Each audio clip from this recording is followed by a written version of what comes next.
There is a gray Honda Accord parked at the edge of the hospital lot on West Thomas Road in Phoenix, Arizona.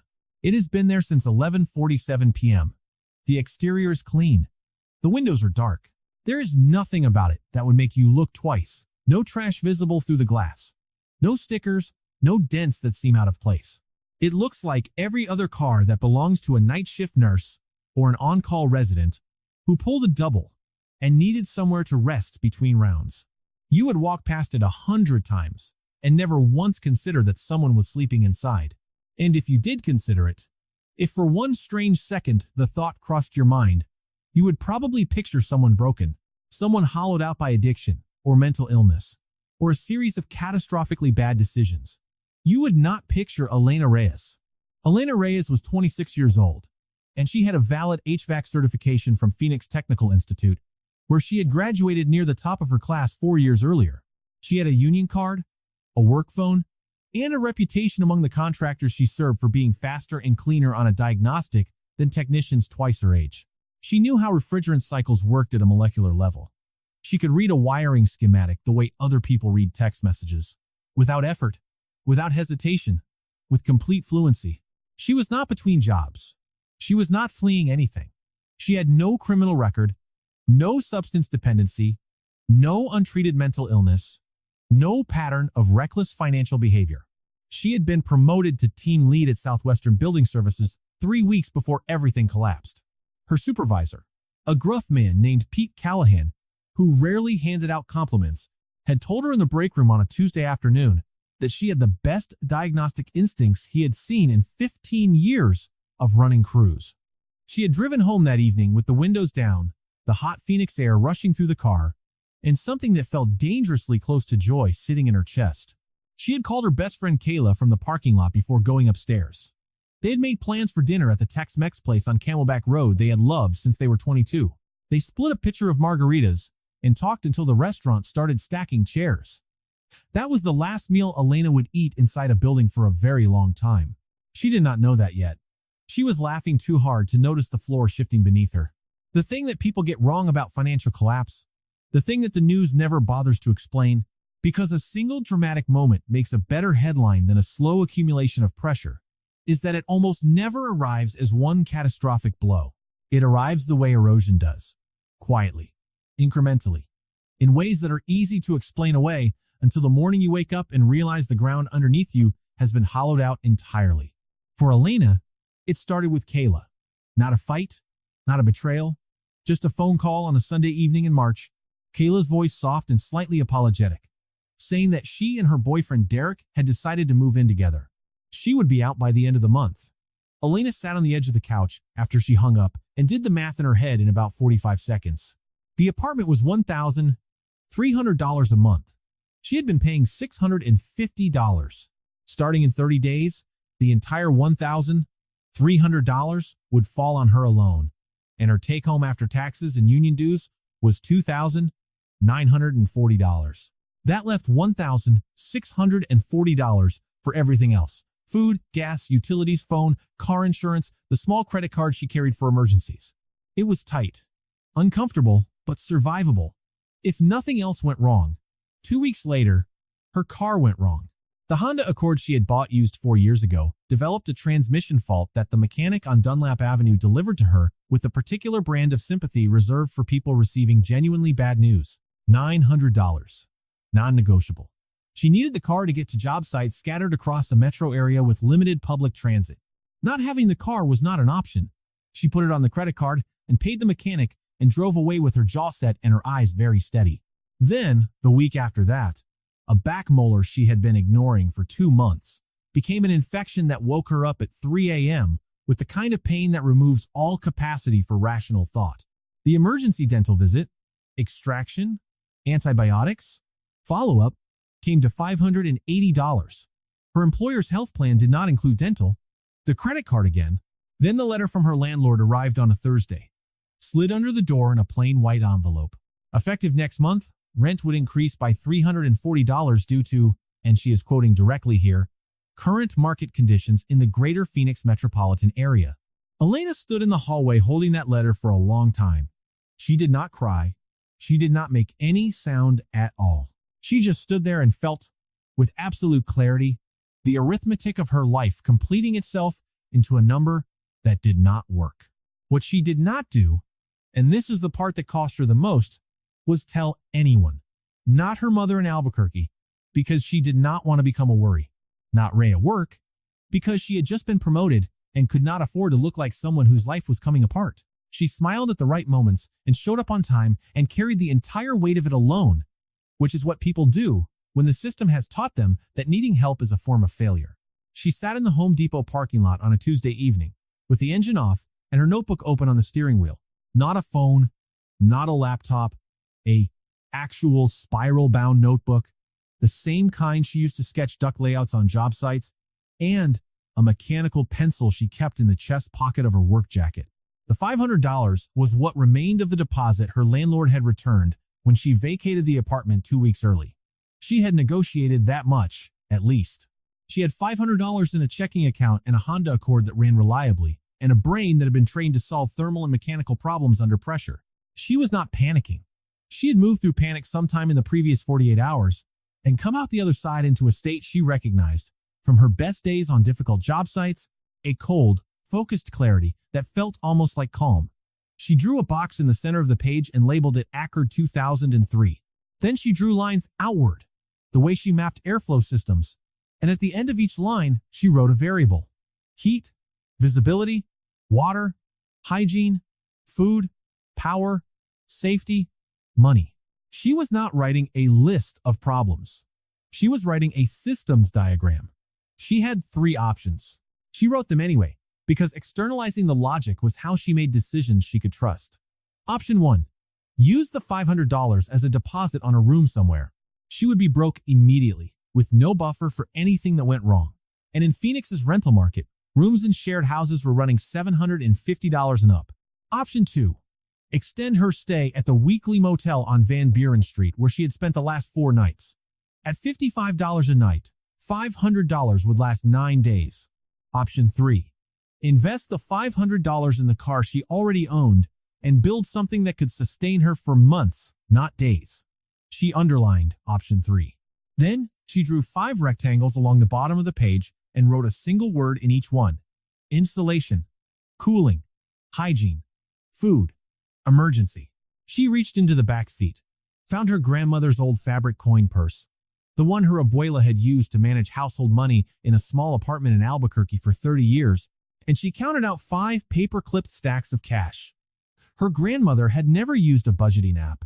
She had used labeled envelopes and the discipline to not open the wrong one.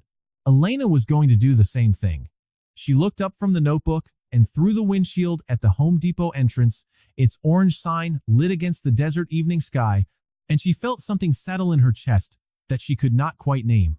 It was something quieter and more durable than optimism. It was the recognition that she still had agency, that the situation was constrained but not closed, that she was, whatever else was true, a person who knew how systems worked, and she was about to build one. She bought 2 rolls of Reflectix from the building materials aisle for $22, a box cutter for $4, and a roll of black ripstop fabric from the crafts section of a nearby Walmart for $11.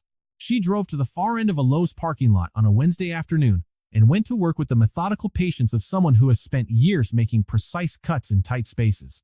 She traced every window in the Accord onto the Reflectix with a carpenter's pencil, driver's side, passenger side, both rear doors, rear windshield, and cut each panel cleanly with the box cutter, pressing them into the frames where they held snugly without adhesive. Then, she cut pieces of the black ripstop fabric to match each panel and layered them on the interior-facing side, securing them with small neodymium magnets she ordered in a pack of 20 from an electronics supplier online for $6.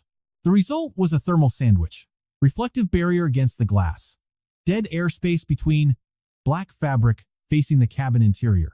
From outside, the windows looked like factory tint. From inside, the car was dark and quiet in a way that felt almost architectural.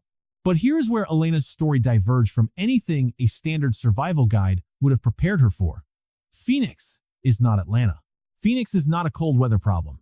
Phoenix in May reaches 108 degrees Fahrenheit by 2 in the afternoon, and a car sitting in direct sunlight on a Phoenix afternoon can reach 160 degrees inside within 20 minutes. A man building a thermal system in February in Georgia is trying to hold heat in. Elena, building a thermal system in April in Arizona, was trying to push heat out. And that is an entirely different engineering challenge, one for which there was almost no practical documentation written for people in her specific situation. She solved it the way she solved every unfamiliar HVAC problem. She drew the airflow first. 2.12-volt USB fans mounted in the rear windows, angled to pull hot air out rather than push cooler air in. A 100-watt flexible solar panel, $89 from an online retailer, delivered to the Southwestern Building Services yard address, and signed for by the front desk without comment, as equipment deliveries arrived there routinely.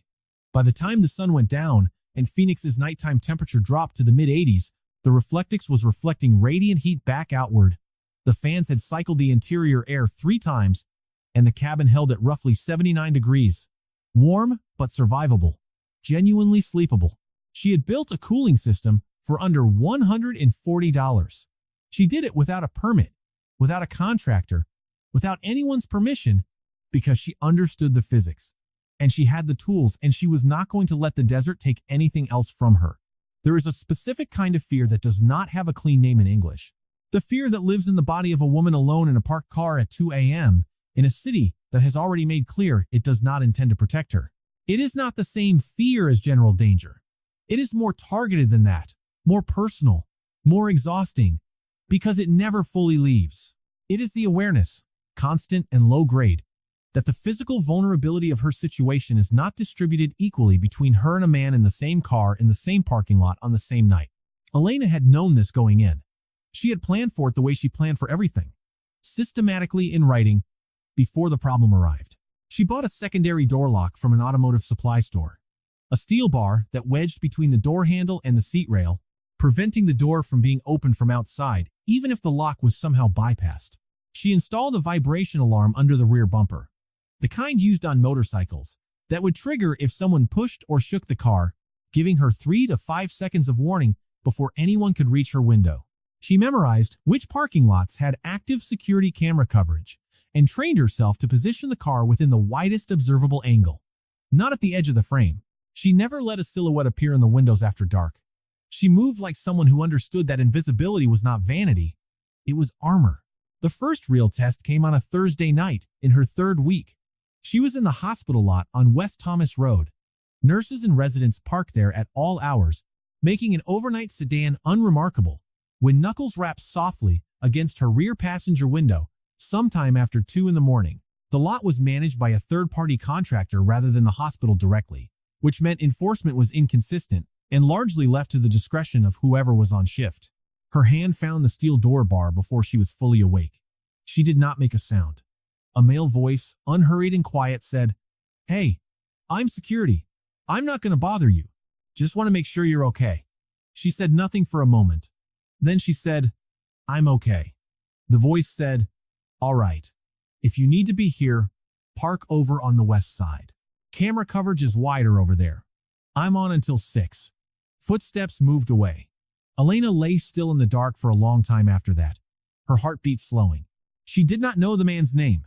She did not know why he had done what he did instead of what most people in his position would have done.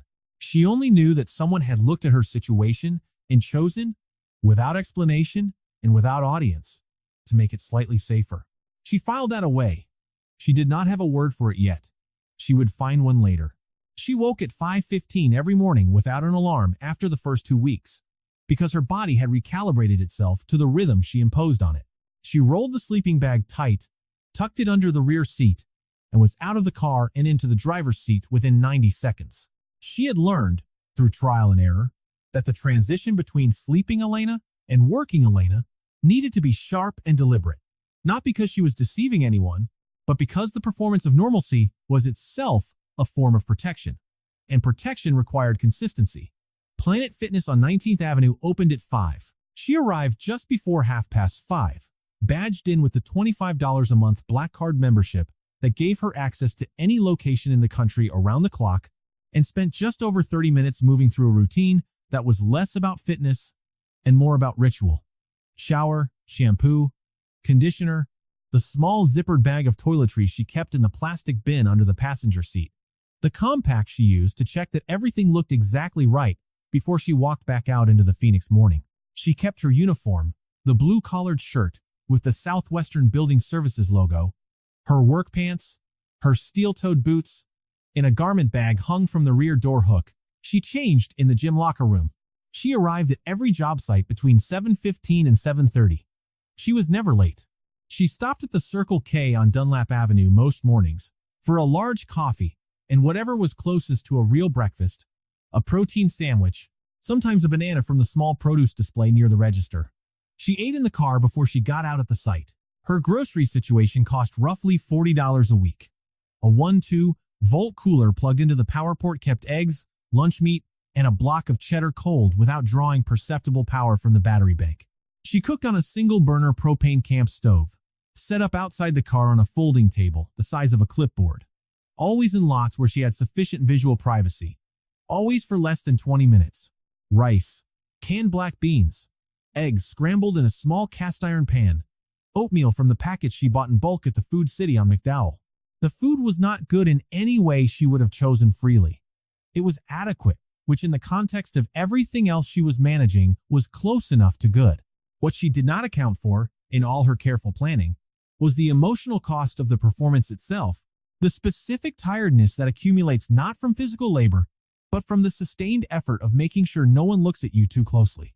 She noticed it first on a Friday evening, in her 5th week, sitting in the Accord in the Lowe's parking lot after work. Engine off. Just sitting. She was just tired in a way that sleep did not fully fix, the way you get tired from holding a position too long. She gave herself 20 minutes. Then she started the engine and drove to her next location for the night. July in Phoenix is not a season. It is a reckoning. The temperature hit 107 degrees Fahrenheit at 11 p.m. on a Friday night in her 4th month, the kind of heat that sits in the asphalt and radiates back upward hours after the sun has gone down. The kind that makes the air feel like the inside of a dryer that has been running all day. Elena's cooling system had performed reliably for 3 months. The solar panel charged the battery bank during the day. The two 1-2-volt fans ran continuously. The Reflectix held the radiant barrier. It had worked well enough, which in a Phoenix summer means it had kept the cabin at the edge of uncomfortable rather than the edge of dangerous. Just before 11, the rear fan seized. She heard it, a dry grinding sound that she recognized immediately from HVAC work. The sound of a bearing going, the kind of failure that is instant and complete. The secondary fan, suddenly handling the full load alone, slowed perceptibly.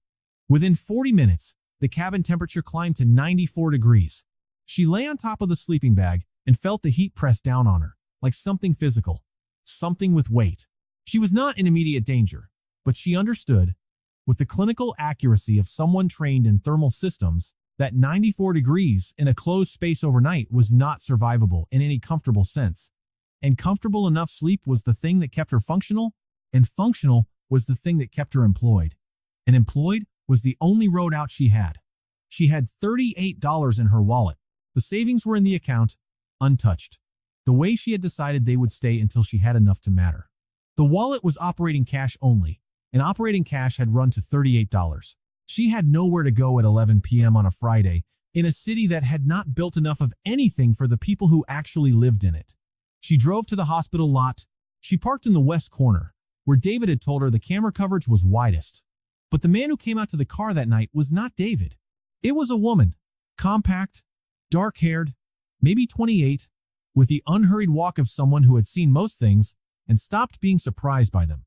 She knocked twice, softly, and when Elena cracked the window, she did not ask why Elena was there, or how long she had been living in the car, or whether she needed to call someone. She said, "I'm going back in now. If you want to follow me through the left entrance, I can sign you in as a guest, and you can sit in the break room until morning. It has AC and a couch. I'm on until 6. Elena sat with that for a moment. Then she said, "Thank you." The woman said, "My name's Marisol," and walked back toward the entrance. Elena locked the car and followed her to the left entrance, where Marisol held the door. The cold air inside hit her like something she had forgotten was possible. She sat on the couch, and within 4 minutes she was asleep, in a way she had not been in weeks. Not alert, not managing, not performing, just asleep. Ray Munoz asked her directly on a Tuesday in her 5th month in the break room at the Southwestern Building Services Yard on 27th Avenue when the last of the other guys had filed back out, and it was just the two of them, with paper cups of bad coffee and the industrial hum of the building's own HVAC system running overhead. He did not build up to it. He did not soften the edges. He just said, "You're living in your car, aren't you?" Elena looked at him for a moment. She had prepared, over the preceding months, a version of a denial, a reasonable, deflecting sentence that would redirect the conversation without technically being a lie. She opened her mouth to say it. Then she closed it again. She said, "Yeah." Ray nodded the way people nod when they already knew the answer before they asked and were just waiting for confirmation. He did not say he was sorry. He did not tell her about resources she had already researched and found useless. He did not suggest she call her family or look into shelters. He said, "What do you need?" She had not been asked that question once in all the months she had been managing this. She had to think for a second about how to answer it honestly. She said she needed a mailing address. Her paperwork still listed her old apartment, and she had been managing it by checking her old mailbox sporadically and hoping nothing critical had arrived. Ray said he would text her his address that evening. He did. That same evening, with no message attached to it, just the address. She used it the following day for a license renewal, 2 insurance documents, and a bank statement she had been delaying.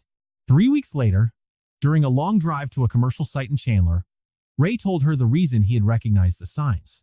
He had spent 11 months living in a Ford F-150 inches Tucson in 2018, after his hours were cut below the threshold that kept his apartment affordable.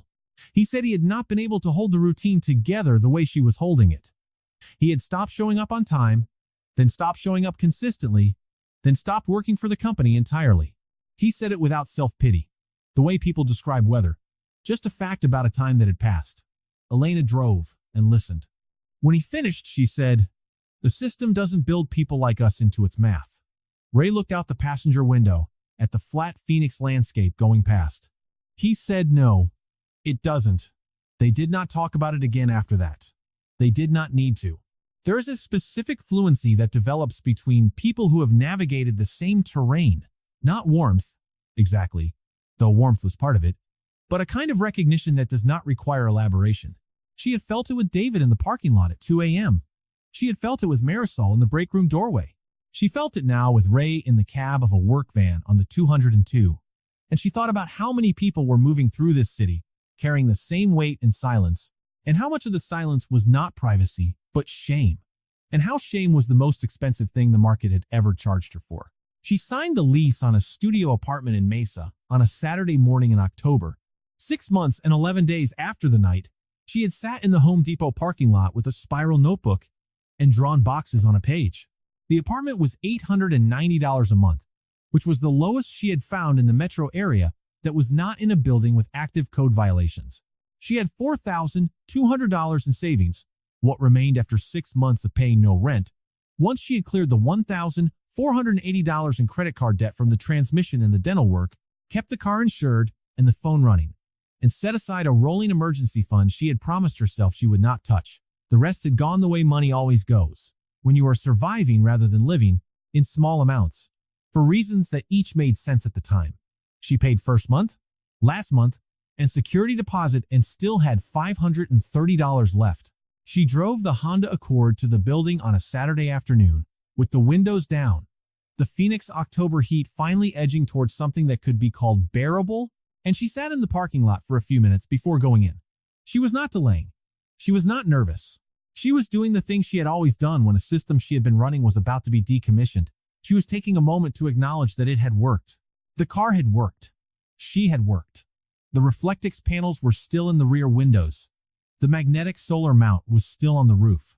The carbon monoxide detector, which she had purchased in week 1, and which she considered the single most important $16 she had ever spent, was still clipped to the rear headrest. She unclipped it and carried it inside with her.